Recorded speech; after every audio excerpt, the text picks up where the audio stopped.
Vegas Rock Dog Radio. Pets, people, pop culture.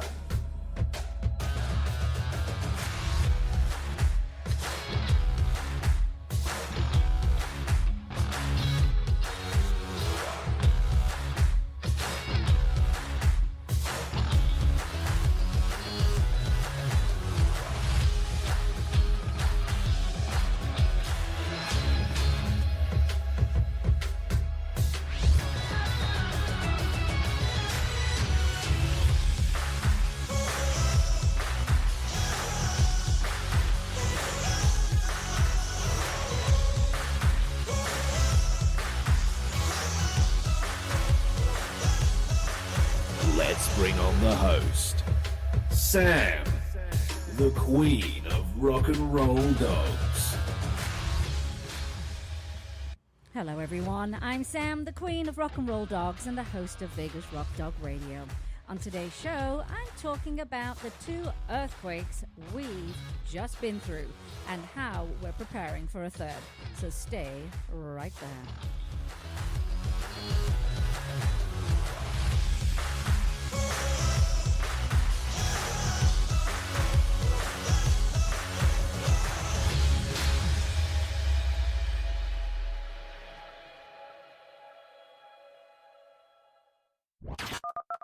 Let's bring on the host, Sam, the queen of rock and roll dogs.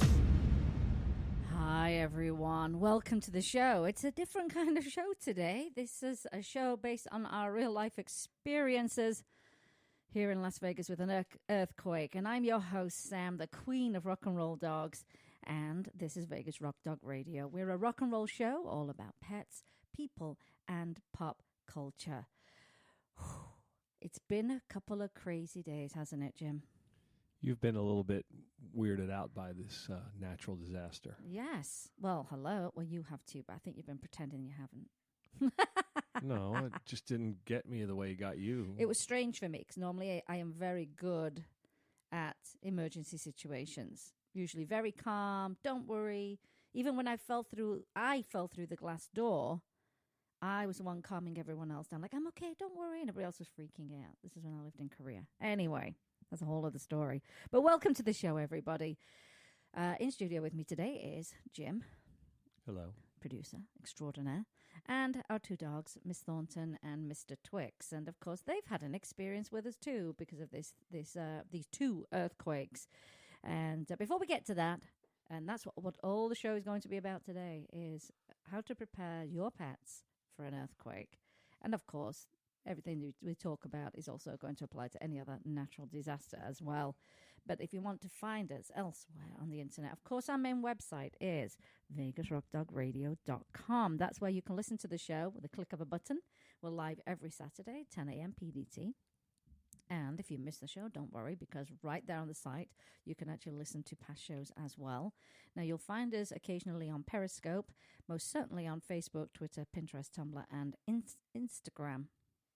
Yeah, I'm still a bit like, It feels like a different day today, Jim. It feels like a different world today. It feels very weird to me. Anyway, we have a blog. The blog is therockandrolldog.com. Today's show will go up on the blog for sure, because I want to make sure that people have quick access to the information that we're going to provide. And, of course, you can find us on iTunes, iHeartRadio, Spoke by SiriusXM, Spotify, Google Play, and any other podcast app you may have on your phone. You will find us. Just search our name, Vegas Rock Dog or Vegas Rock Dog Radio. We're not going to do tip of the week because it's going to be all about tips today based on what happened to us. So let's tell you what the heck happened to us. And quite frankly, it's been quite the week, hasn't it, Jim? And I'm tired. I'm really tired. Well, I think it was like a pretty big deal around the whole southwest of the U.S., and I don't know if people have caught up with, what kind of just happened with the... I think it's starting to spread around the world. But basically, this is what happened. On July the 4th, Independence Day, where everybody's getting ready to celebrate and, have fun and what have you, we had an earthquake. And Jim and I were sat in separate rooms, and I thought Mr. Twix had jumped up on the sofa and just really made the sofa shake. So I looked round because I thought, oh, he must be behind me, and he was nowhere. So I thought that's weird, but this movement continued.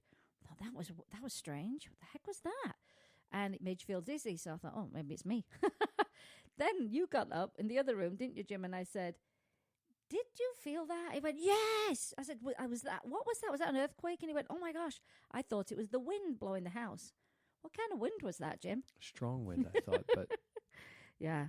So I go, oh my gosh. So of course, you take to Facebook like everybody does. And I said, did anyone feel that earthquake? And then of course everybody started confirming it.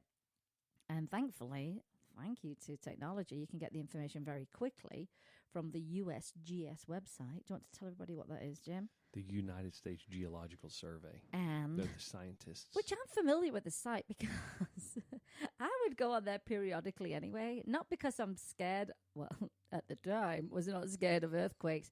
Just out of curiosity, like, whoa, we had a little tremor today. Or, Pahrump had a little tremor. And it's just interesting, yeah? Well, So- we're the third.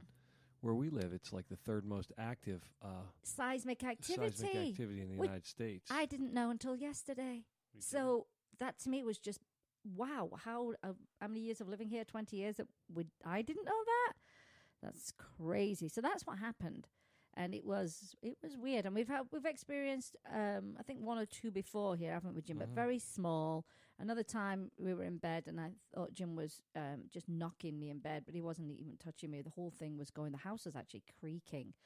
And that was a bit, whoa, what's going on? But, yeah, so this actually is probably my 4th. I was in Japan with my twin sister when we had a pretty bad one high up in a hotel. And that was scary. Not in the beginning, because I thought my sister was doing a funny dance for me as she walked across the room. I was sat on the bed, and I started laughing, like, why is she walking like that? She's trying to make me laugh. No, she couldn't help it. That room was swaying, and we were scared beyond. And all we did, and we were in pajamas, we go, oh, get our money and passports. I don't know where we thought we were going. But anyway, we ended up stood in the doorways of the hotel rooms like everybody else, and then our friends were stuck in the lift as well. Scary times, very scary times. So not my first, but I don't want to experience any of them, to be honest with you. Do you, Jim? Like, no. So that's how July the 4th started. And then during the day, well, fireworks started at 11 o'clock in the morning, which was ridiculous. And, very concerned about my dogs. And, we've done some counter conditioning training and, with loud noises and CBD oil, thunder jackets, music, chew bones, you name it. But round about 6 o'clock, it really started to kick off, didn't it, Jim? And it went till about midnight. And it was a long time. It was horrible. I mean, a really horrible night. Not just for our pets, but for us. We couldn't enjoy being at home because we couldn't even listen to the TV. It was that bad. Thornton just was shaking from head to toe. I thought she was going to have a heart attack and the head was going to pop off, poor thing. Twix wasn't bad. He wasn't bad, really. But so that's how Independence Day went. And so it's pretty exhausting. And then yesterday, it was, 8:19 in the evening, Jim? I'm sat on the couch. Jim is in the kitchen. Oh, and it was weird. We'd been out prior to that, hadn't we? And when we came home, our dogs were really jittery. And I said, oh, my gosh, is someone still setting off fireworks? Because it goes on for days here, yeah? And I think they'd probably experienced, because there's one prior to that, I think they'd probably experienced a little tremor prior to that. So they were out of sorts, most definitely. So I'm sat on the couch. He's in the kitchen. And I'm actually looking down at my phone and everything starts going. And it's you're woozy. You go, whoa. And I'm going, earthquake, earthquake, earthquake, earthquake. And I'm still sat on the couch. I couldn't move. Twix was terrified. He started shaking. Thornton just froze in place, looking at us, ears back, going, what the heck? And I'm still on the couch going, earthquake, earthquake. It's still going. It's still going. And it went for about... Our neighbors were in their pool. Yeah, they were in their pool. So Jim went out and they were just, I think wherever they'd moved from, because they've just recently moved to Vegas, I don't think they ever had an earthquake. So I was just kind of frozen in fear, which is very, I could say, very unlike me. Twix was scared. Thornton was frozen. She was like me, frozen. Jim was kind of downplaying it, but I think you were scared. Okay, I was scared. I wasn't really scared. But it went for a really long time. It was rolling. I mean, just rolling. So again, you know, you run off to Facebook and the seismic activity website, and there it was. Now, Independence Day was 6.8, 7. 6.4. No, it started off. 6.4. It started off as a 6.6, and it was downgraded. 6.4. Or we were at a 7.1. Now the what's the bigger earthquake in LA was what, 1994? When was it? Northridge was the last bad one. That was like 20-some years ago. It's the worst they've ever had. In 20 years. To But it what happened, we've had. It didn't happen in a metropolitan area. It happened more remotely out near Palmdale. What did? This recent one. It was at Ridgecrest. Ridgecrest. But the big one in the 90s was, because Pam was in it. Yeah, Northridge. It was bad. Yeah. I mean, it was really bad. Where was it going with this? So this was a 7.1, and the Northridge was a 6.6. I think, Jim, or 6.7. Yeah, but there's all kind of, like, when you listen to the scientists, it depends on how far in the ground and how deep it is. Yeah, what type of waves it generates. I mean, it's pretty complex. And where you very are, interesting. Yeah, where you are from the epicenter. Very, very interesting. So the epicenter was in Ridgecrest, California, and we're quite far away. And it was felt. Someone said they felt it in Arizona, all the way down to Mexico. Friends in LA, of course, you know, felt this thing, but it was 7.1, so it's the biggest that's happened in the region in 20 years now. You know, that, what was the lady's name? The scientist lady that came on. She was pretty cool. Yeah, she was. She came and did this on TV. She did a press conference and was explaining lots of things, and she basically was saying, because they'd said the day before on July the 4th, yeah, we expect another big one in the next day or two. And this is where we made our mistake, because we weren't prepared. We should have been prepared after that first one. Prepared to do what? You have your prepared emergency kit. Where are you going to go? That you have a plan. That's what we're talking about in the show, Jim. Oh, okay. Well, you know what? Me and the dogs are going somewhere. You can stay here if you want. We're having a plan, me and my dogs. All right. Never mind you. Good grief. What is wrong with you? What, you're just going to sit there and let your house collapse around you? And not do it. No, that is kind of you. That is kind of how you are, though, aren't you, Jim? You're very much, well, what are you going to do? What are you going to do? I'm going to do everything. Okay. That's my personality. And we're going to find out Yes. what that is. Yes, we are, Jim, because it didn't cross your mind. It's ridiculous. Oh, my gosh. So, all kinds of videos last night surfaced from everywhere that was affected. There were tons in Vegas. I'm so glad I was not in a casino. I'm so glad I was not at the sporting event, because there was a Dodgers event last night, and that stadium was packed. And there's video of everybody just standing up and looking around in their seats going, what the heck is going on? So you've got a whole other level of evacuation with those kind of things. Anyway, the Stratosphere, you may not know, it is probably the tallest hotel that we have. Well, it's not a hotel, but that's the tower. The towers, yeah, one of the biggest buildings west of the Mississippi. So they evacuated everybody out of there. Our friend Patrick has a restaurant in Caesar's Palace that he manages, and you should have seen his video of the chandeliers going. That was scary. And then there were videos that came out from the actual epicenter itself, and they were shocking, absolutely shocking and terrifying. So that was our experience last night. Now, we went to bed probably about midnight. After that, they'd recorded 52 aftershocks, but I'm sure there were a heck of a lot more. They're probably still going on right now. But when they did the press conference, which I thought was interesting, they showed you all the activity on that computer screen live, didn't they, Jim? Real time. Mm-hmm. And she literally said, oh, yeah, look, we're having a 5.8 right now. It's going to reach us, in a second. We couldn't believe it. Yeah, wherever they were, they it were was somewhere in California. But it was very, very interesting. It was still very, very scary.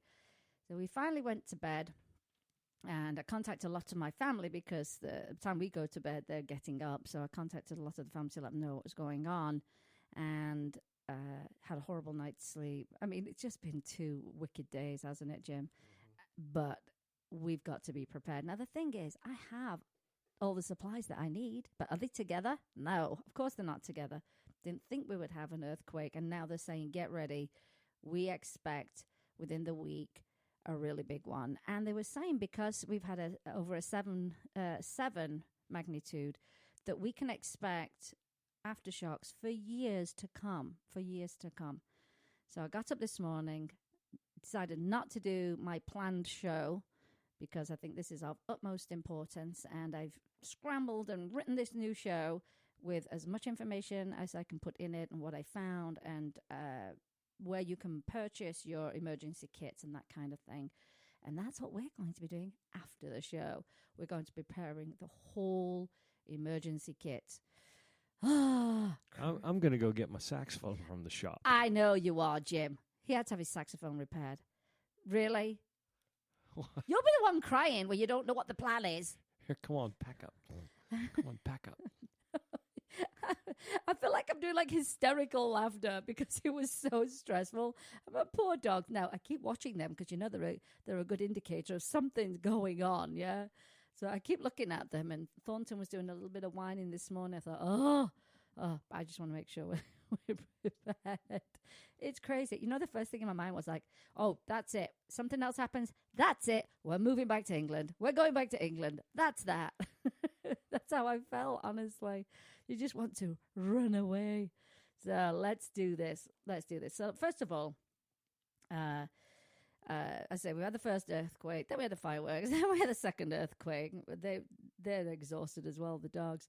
Let's talk about damage. I came out last night to let the dogs out to go to the bathroom, and I wanted to make sure that my gate hadn't shifted. I didn't want my gate to be unsafe and that they could get out.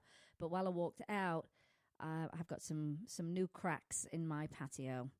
And they were a little bit sharp because I walked on them with bare feet. So I've definitely got some damage to my patio and very far away from the epicenter. Jim already mentioned Nevada is the third most active state for seismic activity. So you've got California. What's the other state then? I don't know if it's Alaska or Really? the Northwest. Really? I think so. Because California, that's the Ring of Fire, isn't it? Yeah, California, Alaska, Yeah. Oregon, Washington, all along the coast. Do you want to tell people about the Ring of Fire and the people that you met? Well, that was years ago. The Ring of Fire was a couple scientist brothers, the Blair brothers, and I met them years ago when I worked for Holland America Line, and they were doing speeches on the ship about the Ring of Fire, the big area that stretches from the California coast around to Mexico, through the South Pacific, up through Southeast Asia, Russia, and China, and back around to Alaska. It's called the Ring of Fire because it's like the Earth's big seismic volcanic ring. Yeah. Which is very interesting. But California's in it. So, and they've always said, the big one's coming. There's going to be a big one. The big one's coming. The big one's coming. Because of all the research and, you know, what they go on past experience with these earthquakes. But, yeah, she was saying last night, I wish we could find her name. She was saying, yeah, from past experience, this is what you can expect. So they've been updating, and they do have a page on Facebook if you want to check it out. So let's start with this first, state and federal disaster planning laws and pets. So here's a brief summary of state emergency planning laws for animals. Now, since Hurricane Katrina, remember how that struck New Orleans in 2005, and people were not allowed to take their pets. Some people left their pets behind, and some people didn't evacuate because they were not going to leave their pets. That would be me and Jim sat on the roof of our house with our pets because I'm not leaving them behind. Or I would have to kill someone to get on the bus with my pets to leave because I would definitely not leave them. Anyway, a lot changed because of that, which was a really amazing and much welcome change. And at the time, there were just no laws that required that animals had to be evacuated with you and rescued or sheltered in any emergency. Now, the lack of provisions for pets put human health and safety in jeopardy, of course, because some pet owners just chose to sit on the roof of their houses and hope that storm would go by. And they were just frightened for their animals. And, of course, as a result of that, federal and state laws have been passed to include provisions for evacuation of animals, rescue and recovery shelters, and tracking in disaster plans.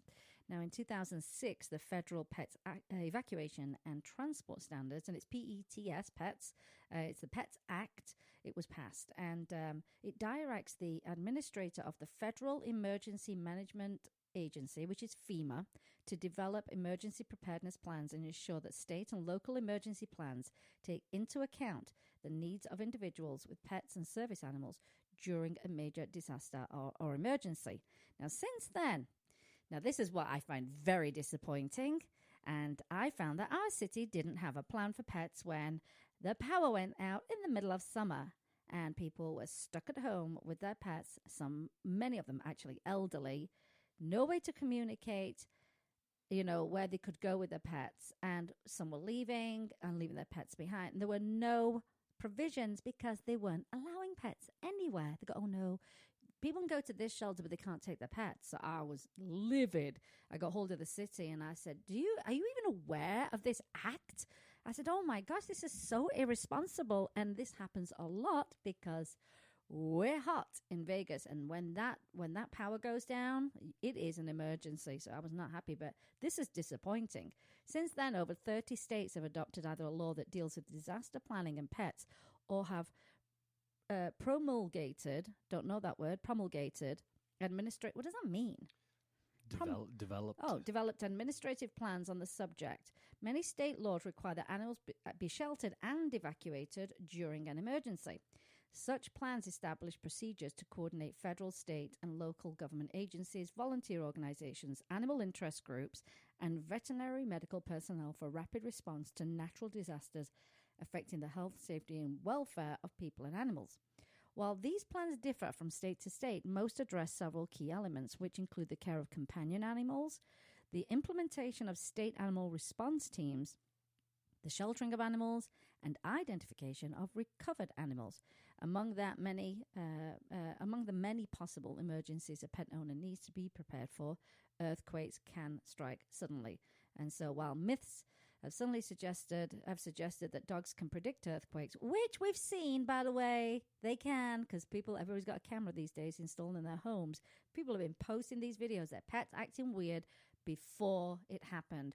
Or there's one of a dog here in Vegas just barking like crazy outside, and then it happens. So it's not a myth. Anyway, so where was I going with this? I was suddenly struck, but people say that these are myths, and they're not myths. They absolutely can feel it before we do, for sure.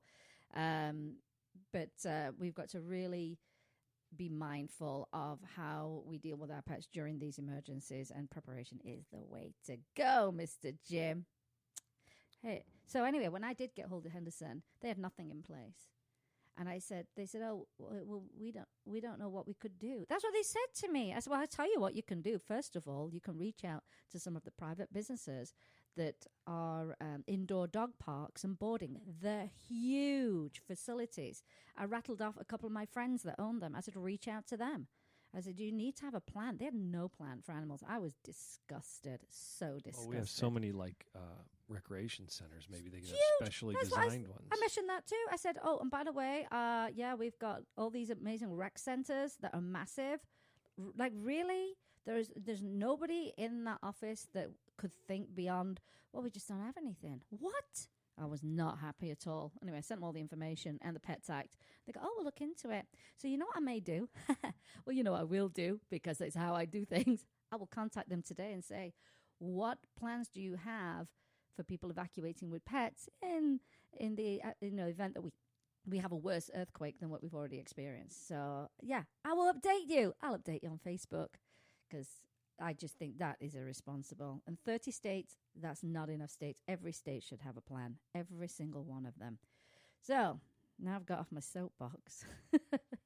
Shall we take a quick break? And then we'll go into how to prepare for an earthquake.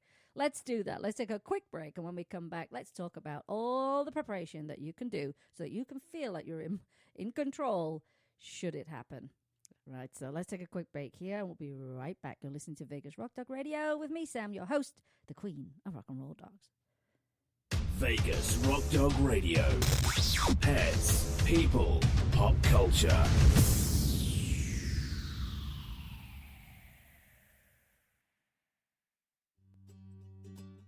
Scene magazine is dedicated to Las Vegas pets and the people who love them.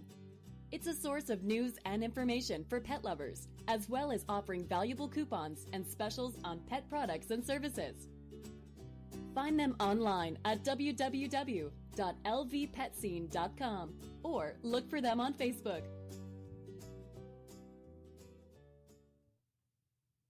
Vegas Rock Dog Radio. Pets, people, pop culture. Welcome back, everyone. So let's do this. Let's talk about preparation so that you can feel like you've got way more control over the situation, because there's nothing worse than panicking or sitting on your couch like I did, screaming, "Earthquake, earthquake." You screamed it 5-6 times, I think. I still got my glass of water and my strawberry treat. I know you did. It was the weirdest thing. So I'm there like sweating it, and it makes you dizzy and it makes you feel sick. Now, I will say this, and it's kind of funny, but the first earthquake, everybody was blaming their pets. Oh, I thought my dog had done this. I thought my dog had knocked the fish tank. I thought my cat had done this. And poor pets were getting blamed all over the place for this. And then my friend Sam this morning, she said, I just thought I was kind of having a funny turn. And I started looking up, if I got brain damage or something ridiculous like that, because I was so relieved to find out it was just an earthquake. What? If she'd have experienced it last night and really thought, actually it is an earthquake at the minute, she'd have been freaked out, I'm sure of it. Anyway, here we go. Pre-quake. Prepare a kit and practice your earthquake drills. That's what I'll be doing with my dogs. Maybe you need to make some earthquake cake. Yeah. And then we could have earthquake Calm you down. cake to go. Yeah, exactly. To go cake. So, Quake cake. of course, the most important thing to do is to have your emergency supplies ready. As I say, we've got them. We just don't have them together. And now, as I mentioned, we're going to put ours together today, and we'll share that with you. But you can purchase pre-packaged kits, and I'm sure Amazon is doing crazy right now with people ordering them. And I'm going to link them below, the ones that I found. And I found ones, the emergency kits that have the food and all that good stuff in them. I've also linked the first aid kits, because you're going to need that as well. Now, of course, you can build your own kit.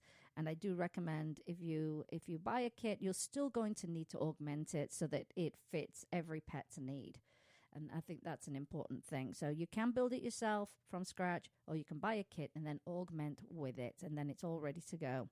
And you'll find when you look in some of those kits, there are things that you didn't think about. So I do think getting a kit first would be a very good thing to do. Anyway, basically, these kits are going to have 3 to 7 days worth of sealed food and water for your pets. I personally, I'm going to throw in some powdered goat's milk. I think anything that's dehydrated is going to be pretty good as well, because it doesn't weigh a lot. So, of course, we're raw feeders. We can't take raw food with us. So we have to have an alternative. I think that's really important. So Honest Kitchen would probably be a good one. Dr. Harvey's would be another good one. That's just a dehydrated one if you're a raw feeder, because you're not taking raw meat with you. And there'll be water in there as well. I would also add in a yoga mat. I know I talk about these yoga mats all the time, don't I, Jim? But we use them for so many things with the pets. And I just, roll it up, stick it in your car. You just never know when you might need something like that, just a barrier to at least sit on the ground, So I would definitely add that. You're going to need a crate or a carrier, and you're going to need blankets, food and water bowls, and I recommend the ones that collapse, because, again, it saves space, treats, photos, current photos. You're going to need identification for your pets, chips, tags, update them, medical records from your vet. You just make a request, you'll be able to get those. Pet medication, litter, cat litter, poop bags, some basic cleaning supplies. I personally would be throwing in the CBD oil as well for me and the dogs. Toys, your leashes, your harnesses, your collars. I would definitely have extra leashes, because I have one in my car. You never know when you're going to come across another loose animal, and to have a leash is a really good thing, and a collar. Your first aid kit on top of that. So that's the quick list, So as I stated earlier, Federal, who's calling me? Why are you calling me when I'm doing a show? Stop calling me. Your listeners don't know that someone's calling you right now. No. Hey, this is live. This is real life, Jim. Okay. This is real life. You're still earthquake reactionary. This is not Instagram life. Everything looks perfect. You're still quaking in your boots. I was quaking in my boots. As I say, areas receiving federal funds in emergency situations must also provide assistance and shelters catering to you and your household pets. I'll probably check the list, but I'm probably sure it's just dogs, cats, probably guinea pigs, that kind of thing. You're going to need basic paperwork for your animal. You are going to need it because you know how some government agencies can be, which is why it is essential to request copies from your veterinarian to include in your emergency kit, because you just don't want any issues when you show up at a shelter. Now, what should you do during an earthquake right as it's happening? Like I said, don't sit on the couch shouting earthquake like I did. The whole point is that you take cover.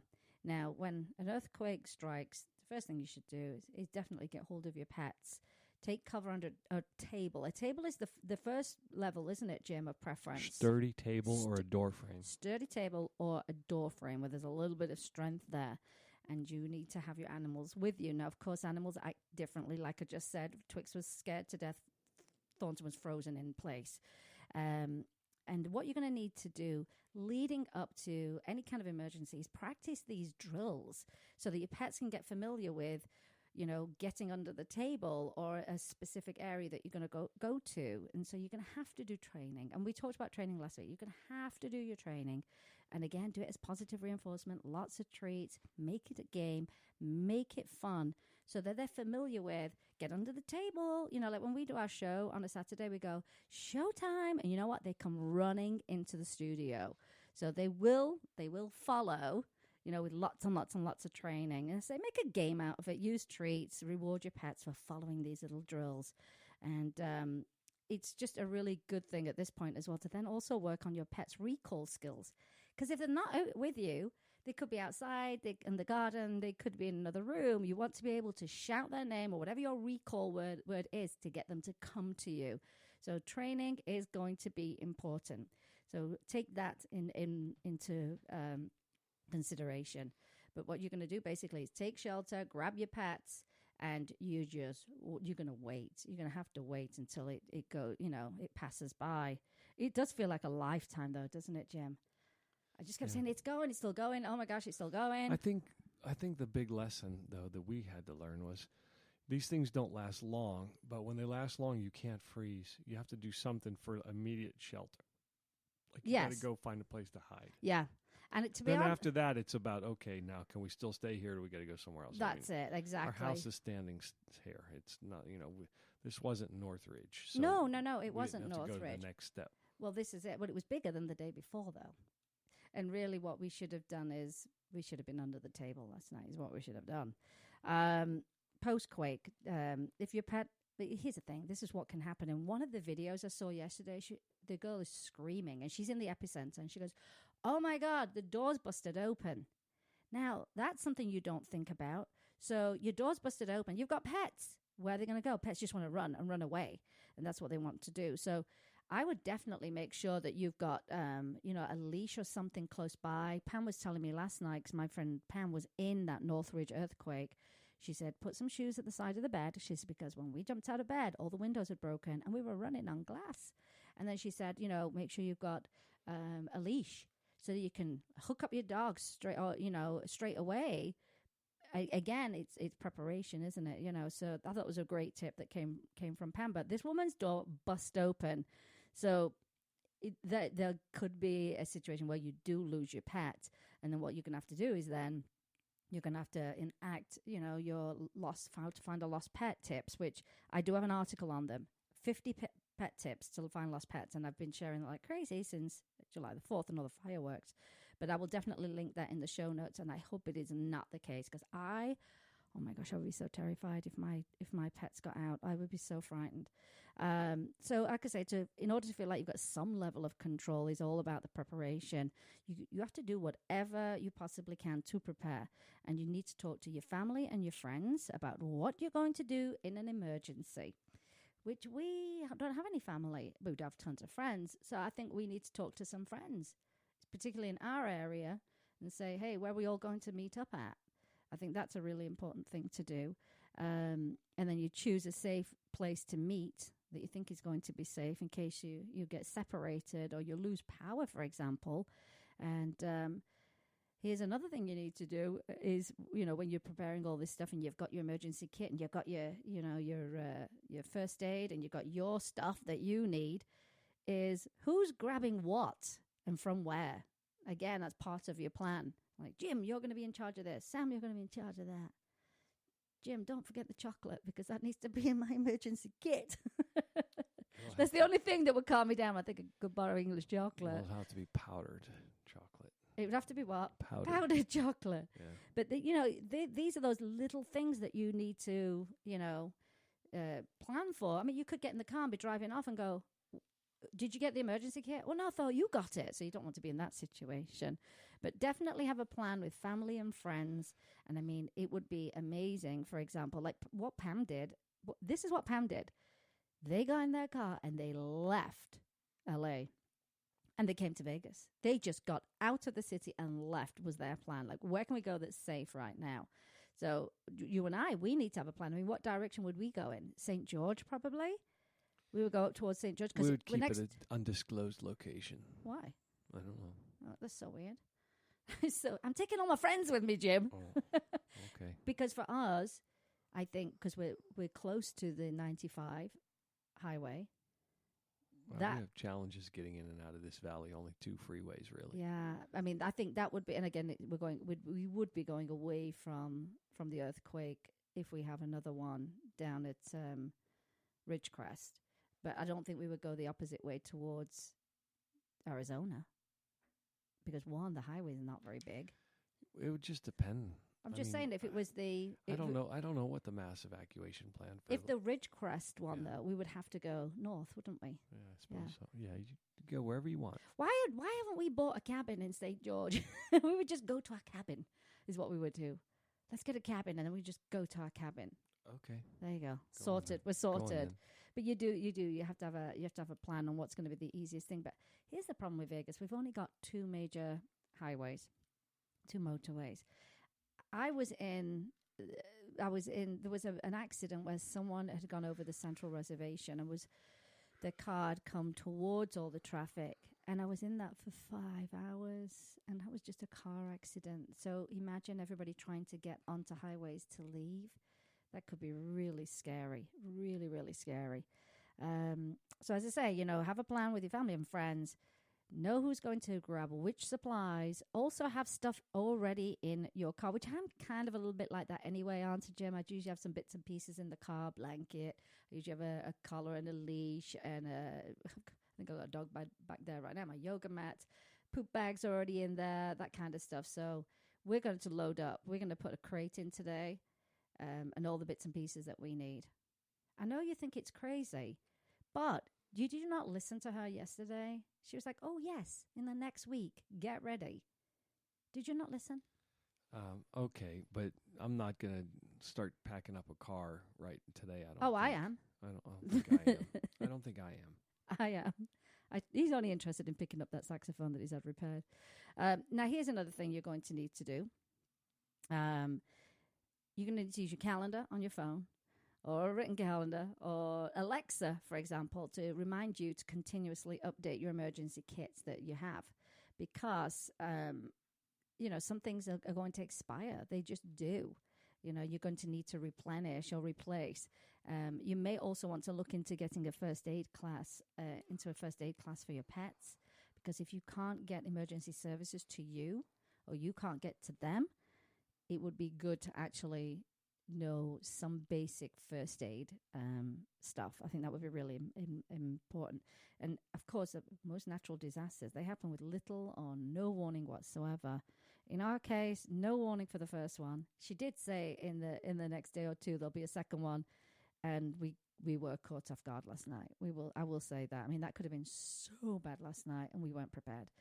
Now, you've got to have what you call your to-go bag ready in a convenient place. Everybody knows where the heck it is and who's going to grab it. And your basics in your emergency preparedness kit is water, food, medical records, pet medication. You're trying to stock up for 3 to 7 days worth of food and water in those sealed containers, and basic cleaning supplies as well. Then your first aid kit's going to have a whole other different set of stuff. So, your bandages, your plasters, which you call a Band-Aid here. We'll do a little translation here. Some basic stuff there. And you'll probably use, if I were you, I love Alexa. Like, Alexa, remind me in 2 months that I need to look at my supplies in my emergency kit. And if your pet has, go on. And I would probably, before I leave my house, turn off all my circuit breakers and shut my gas off. Yeah, that would be a really good idea. That's what I'd probably do. Yeah, I just thought of that. That came into my head. Yeah, I don't want your house to blow up. Okay. Because there's been a lot of fires in Ridgecrest. They've had their water mains broke, their power went down, they had fires, they had a landslide. It's very, very horrible down there for them. If your pet has certain medications, you're going to need to have backup supplies in your kit. You just are. And, you're going to need those basic cleaning supplies as well to clean up after your pets. Because who knows what, if anybody gets injured or whatever. Gosh, it's so scary. So what you're going to do is you're also going to prepare your crate. Now, I recommend, because, I'm big on the whole crash test approved thing. Gunner crates are crash test approved, and I would recommend one of those that goes in your car. You can also pick up those heavy duty steel crates as well, which a friend of mine who's right down there, she said the first thing she did was pets in the steel crate, in you go, to protect the pets. Why are you looking at me like that? No, I'm okay with Oh, you didn't know they existed? No. Oh. Now, Pets ID. Now, there's a possibility, like I said, you could get separated from your pet, like that poor woman yesterday. Her door just came off. It's like, oh, my goodness. And that can be despite every safety step that you follow. But we know your best chance of being reunited with your pet is to ensure that they have a tag on them, that they're microchipped, that you carry pictures of them, both physically and on your phone. Remember, if your phone dies or your external battery dies, you can't access power to charge up. You're going to need a printed photo if you lose your pet. So make sure you get a few of those printed up as well. And of course, like I said earlier, each pet has its own needs when it comes to your emergency kit. So just make sure that you put everything in there specific to each of your pets. Now, what I did find were online were kits specifically for cats, kits specifically for dogs. I also found kits for 1 pet and 2 pets. So you won't have to buy 2 kits. It got everything in it. I'm linking all of these, by the way, in the bottom of the show. What else do I have on my list? As I say, bring extra leashes, collars, harnesses, because if you do have to leave your home, you are going to need to be able to kind of walk your dogs or cats, wherever you land. So make sure you have extras as well. And, of course, you can bring all their favorite things, anything that'll help them kind of relax a little bit. So toys, catnip, that kind of stuff. And for both your animals, don't forget your bowls. I recommend collapsible ones. I will link them for you. They take up very little space. They're very convenient. And, everybody talks about a plan B. And the plan B is, oh, my gosh, I can't take my pet with me, but I got a family member or a friend that will take them, and they're not in the disaster zone, and they're willing to take them. And so you need to have your plan B. Say, hey, if there's any chance that I can't, and I can get my pet to you, then will you take my pet? And that's something to think about. Here's a big one. And this was I've seen this recently in the flooding. I think it was Texas, where people put their pets in their crates and they left the houses and they left them locked in the crates and they drowned. And someone tied a dog to a pole on the street and left it.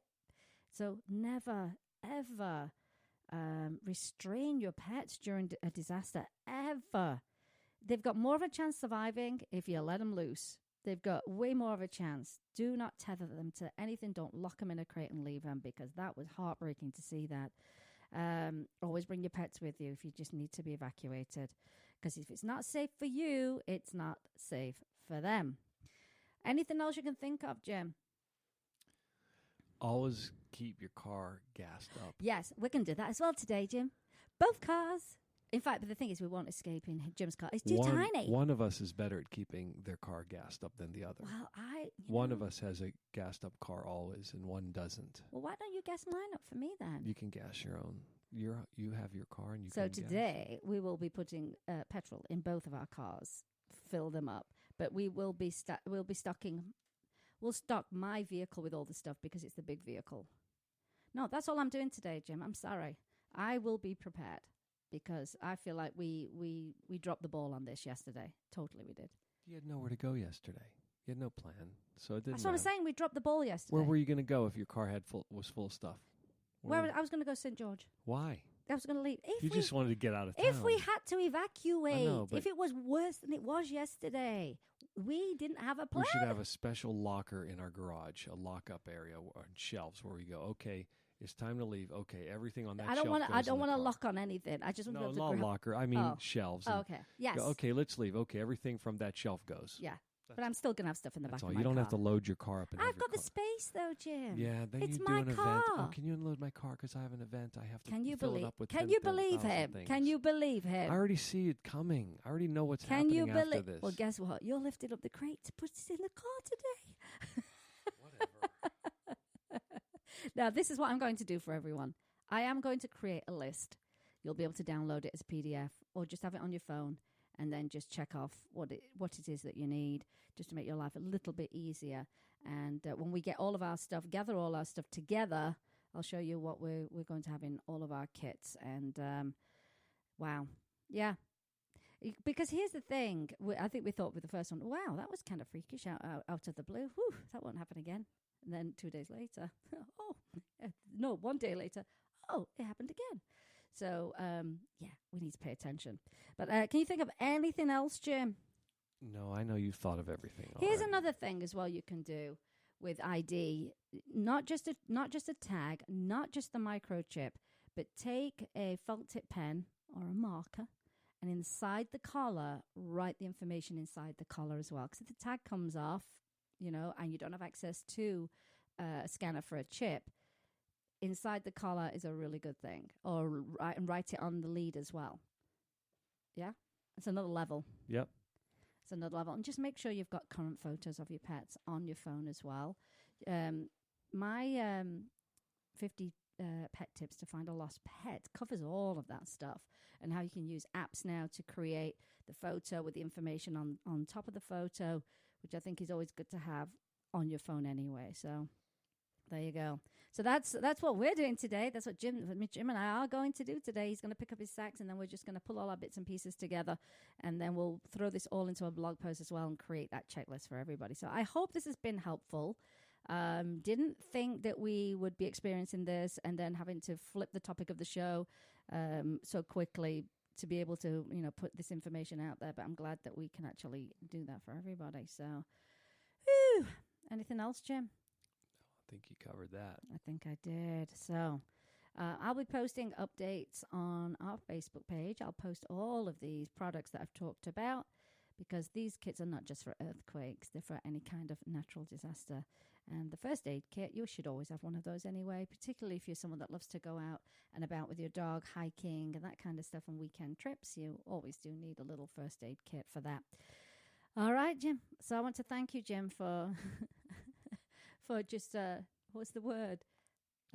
Not being bothered. It's not the case at all. What's the word? This is all new information. No. You've just laid all this out today. You've just set the agenda. It's almost like you didn't know really how bad it was. It wasn't that bad for me. I know it, and that's why I don't understand why it wasn't. It just wasn't. That's why I don't understand it. But I will share some of the videos so that you can see at what level people were experiencing this earthquake, and every little piece of information I can give you will be put on our Facebook page as well. So, but thank you so much for listening in today. Of course, you are the biggest part of our show. Thank you, Jim, for being there. Just being there. Well, and for helping me later. I'm going to thank you in advance for helping me load up my truck. That's Yep. what I'm going to do. can't wait to see your bug out vehicle. Yeah, You're that's a what. Oh, doom- yeah, they call it a bug out bag, don't they? You're a doomsday prepper now. Yeah, I am now. Yes, Okay. I am. Please take a moment to like our Facebook page, follow us on Instagram, Twitter, and don't forget to post your pics of your pets. Of course, we love to see their cute little faces. Thank you, Jim. Thank you to you, the listeners. And today, you've been listening to Vegas Rock Dog Radio, where it's all about pets, people, and pop culture. I'm your host, Sam, the queen of rock and roll dogs. Always kiss your pets good morning and good night and prepare for a natural disaster. And I'll see you next time. You've been listening to Vegas Rock Dog Radio. Pets, people, pop culture. You've been listening to Vegas Rock Dog Radio. Pets, people, pop culture. Visit Vegas Rock Dog Radio for more information.